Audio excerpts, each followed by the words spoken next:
They tell you if there's a huge tree, check that the roots don't come and destroy your house. So because of that, there must be such a distance between your wall and the tree. Today they've made that into a blind faith thing and a belief, and they cut off trees, which is a tragic thing. All they're saying is, see to it the roots do not affect your house. Don't build a small residence next to a huge temple. It is not because of faith, it is because it will affect your foundation.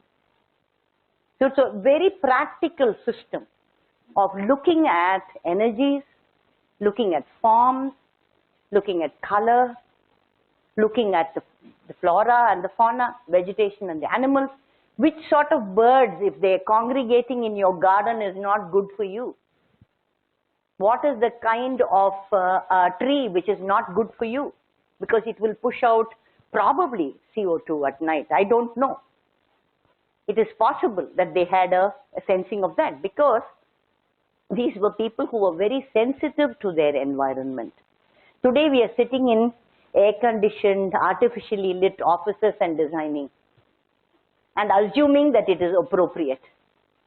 But these were people who actually worked with their hands.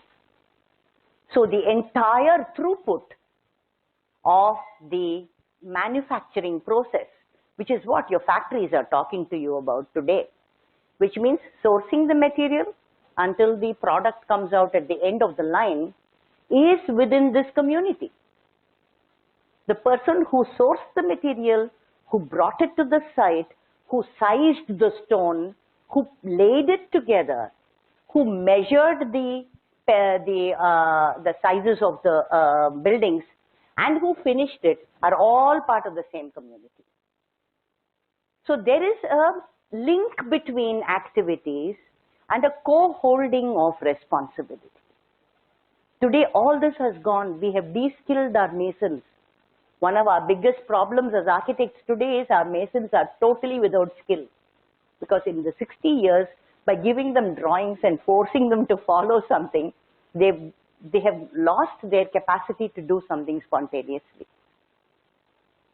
So we are talking about an ability to use theory and foster practice and a capacity to be creative, all simultaneously.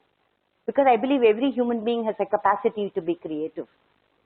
But how do you place it in the larger framework so that you're creating Ramya together, delight together?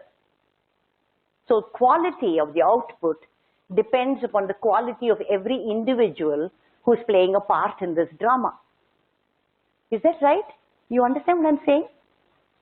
The final product, the quality of the final product depends upon the ethic and quality of each individual participant in the drama. If every one of them is not doing their best, no chance that your final product is going to be the best.